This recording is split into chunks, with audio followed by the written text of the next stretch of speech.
আসসালামু আলাইকুম। আজকে তোমাদের সাথে স্যাডের বেসিক ক্লাস নিয়ে আলোচনা করব। স্যাডে আমরা যে কাজগুলো করে থাকি সেই বিষয়গুলো নিয়ে আমরা আজকে আলোচনা করব। দেখো, ইউনিয়ন ইউনিয়ন আমরা এটাকে বলি ইউনিয়ন, আর বাংলায় বলা হয় সংযোগ। কি বলা হয়? সংযোগ। এটাকে বলা ইন্টারসেকশন, বাংলায় হচ্ছে স্যাড। এটাকে বলা হয় অন্তর, আর এটাকে বলা হয় পূরক সেট। পূরক সেট কেমন? এই চারটা বিষয় নিয়ে আমরা আলোচনা করব। আমরা যদি এই চারটা বিষয় পারি তাহলে সেট বিষয়টা আমরা সহজেই পারবো। কেমন? আসো, ইউনিয়নের আসলে কাজ কি? ইউনিয়নের কাজ হচ্ছে আমাদের সেট সমূহের মধ্যে কমন, আনকমন সকল উপাদান এর অন্তর্ভুক্ত হবে। ইউনিয়নের কাজ হচ্ছে কমন, কমন, আনকমন, আনকমন সকল উপাদান উপাদান এর অন্তর্ভুক্ত হবে।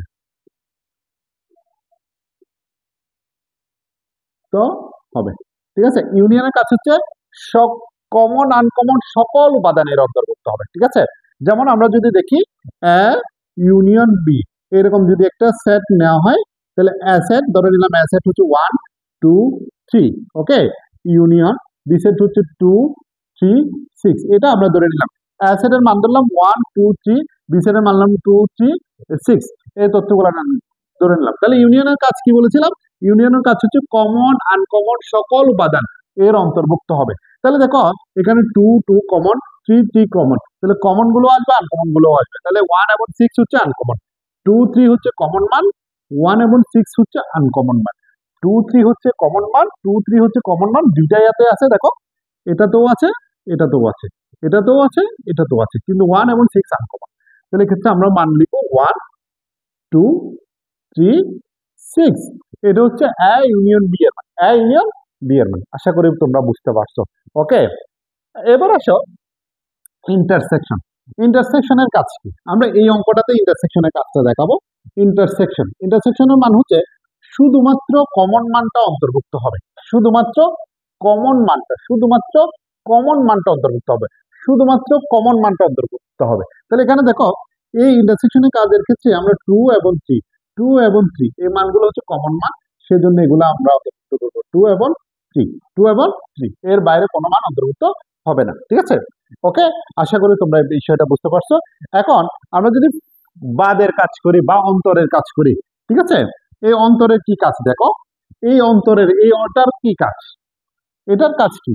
আমরা অন্তরের হচ্ছে প্রথম অংশ থেকে দ্বিতীয় অংশের বাদ দাও, প্রথম অংশ থেকে দ্বিতীয় অংশটা বাদ দিতে হবে। প্রথম অংশ থেকে দ্বিতীয় অংশটা বাদ দিতে হবে, অর্থাৎ প্রথম অংশে যে মানগুলো আছে সে একই মানগুলো যদি দ্বিতীয় অংশে থাকে, প্রথম অংশে যে মানগুলো আছে সে একই মানগুলো যদি দ্বিতীয় অংশে থাকে তাহলে প্রথম অংশ থেকে বাদ দিতে হবে। তাহলে দেখো তো, এখানে দেখো 1 প্রথম অংশে আছে দ্বিতীয় অংশে নাই, তাহলে এটা আসবে। 2 এটা প্রথম অংশে আছে দ্বিতীয় অংশ আছে, এটা আসবে না। 3 এটার প্রথম অংশে আছে দ্বিতীয় অংশে আসবে না, তাহলে এটাই আনসার। এ এ বাদ বি এর মান হচ্ছে এটা, এ বাদ বি এর মান হচ্ছে এই অংশটা, এ বাদ বি এর মান হচ্ছে শুধু 1, কেমন? তাহলে এটা হচ্ছে এ বাদ বি এর মান, ক্লিয়ার? তাহলে আমরা এটা করলাম। এরপর আসো প্রাইম। প্রাইম, প্রাইমের কাজ কি? ধরো এর উপর প্রাইম দিলাম, যার উপরেই প্রাইম দিই না কেন সেটা সার্বিক সেট থেকে বাদ যাবে। যার উপরেই প্রাইম থাকুক সেটা সবসময় সার্বিক সেট থেকে বাদ দেবো। তাহলে এই যে স্যারের টোটাল বেসিক যে টপিকটা, সেটা হচ্ছে প্রথমে ইউনিয়ন। ইউনিয়নের কাজ হচ্ছে ইউনিয়নের কাজ হচ্ছে কমন, আনকমন সকল উপাদান অন্তর্ভুক্ত করা, ঠিক আছে। আর ইন্টারসেকশনের কাজ হচ্ছে শুধুমাত্র কমন মানটা, যে মানগুলা এরও মান, বি এরও মান, যদি সি থাকে সি এর মান, অর্থাৎ যেগুলো কমন মান সেগুলো অন্তর্ভুক্ত হবে, ঠিক আছে। এরপরে বাদের কাজ কি? বাদ বা অন্তরের কাজ হচ্ছে প্রথম অংশ থেকে দ্বিতীয় অংশ বাদ দিতে হবে, প্রথম অংশ থেকে দ্বিতীয় অংশ বাদ দিতে হবে। এই কথার অর্থ হচ্ছে প্রথম অংশে যে মানগুলো রয়েছে, যে প্রথম অংশে যে মানগুলো রয়েছে ঠিক একই মান যদি দ্বিতীয় অংশে থাকে, যেমন এখানে আছে তো, দেখো প্রথম অংশে 2 3 আছে, দ্বিতীয় অংশ 2 3 আছে, তাহলে প্রথম অংশ থেকে বাদ দিয়ে বাকি যে প্রথম অংশে যে মানটা থাকবে সেটাই আনসার, ঠিক আছে। আর প্রাইম হচ্ছে, প্রাইমের কাজ হচ্ছে যার উপরেই প্রাইম থাকুক, যাটার উপরেই প্রাইম থাকুক সেটা সার্বিক সেট থেকে বাদ দিয়ে দেওয়া হবে। যেমন যদি আমাদের থাকে A union B whole prime, তাহলে আমরা ইউ বাদ এ ইউনিয়ন বি, ঠিক আছে। যদি থাকে A intersection B whole prime, তাহলে আমরা ইউ বাদ এ ইন্টারসেকশন বি, ঠিক আছে। অর্থাৎ যার উপরেই প্রাইম আছে সেটা আমরা সবসময় সার্বিক সেট থেকে বাদ দিব।